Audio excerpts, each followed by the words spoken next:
you guys saw this news, The Rock bought the XFL with his investors for $15 million. It sounds like nothing. I don't know the details of this, but I think this is potentially a genius acquisition. I agree, but I don't know how it's going to work out. I have an idea. Go ahead. I have a theory. The NFL will not operate in the bubble for whatever reason. Mm-hmm. Maybe there's too many teams. Maybe there's not enough facilities to function that many games. Maybe it's just too big. Maybe the teams can't make enough money without the revenue from the stadiums. Who knows? But it looks like they're not going to operate within the bubble. And the sports that are not operating in the bubble seem to have a lot of difficulty stopping the coronavirus spread.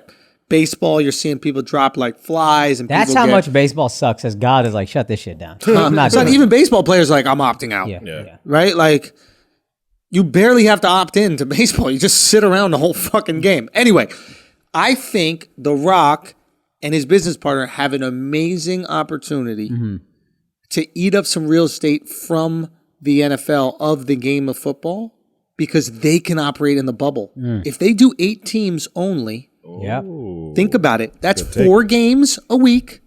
Right? 8 teams only, 4 games a week. Matter of fact, if you want to bring it down to like the bye week or whatever like that, you could even limit maybe more. Who knows? I don't know the exact math. But let's say 4 games you could do. You could easily do 4 games in one stadium.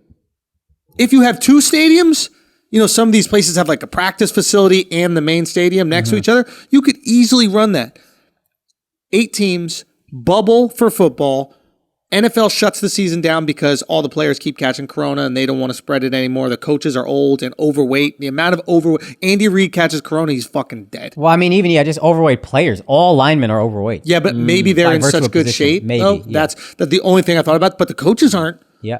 Coaches look like shit. Yeah. Coaches are the same weight. Just no, no endurance, muscle. Nothing. Yeah. So I think they could eat up some real estate for football. And here's the thing. If they do, the upside is hundreds of millions. Yes. If they don't, the downside? It's a few million. 15 million. And if you're The Rock, you're a partial shareholder with your business partner who's his ex-wife. You let them take all the costs. You're the face of the brand. You're synonymous with wrestling in and of itself. You come out there, do some opening intros or whatever it is. This is the XFL. You do everything Vince McMahon couldn't pull off. Yep.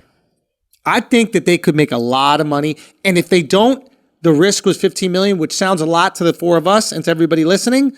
But to The Rock, who's probably worth $500 million. Yeah, he's $15 million is worth the risk. The Rock is like the most bankable star in Hollywood. He's like the only star that's never had a flop. Was Will Smith, now it's him. Yeah. I'm sure he was the producer on his football show, whatever the fuck that was. Playmakers, whatever, Ballers. Yeah.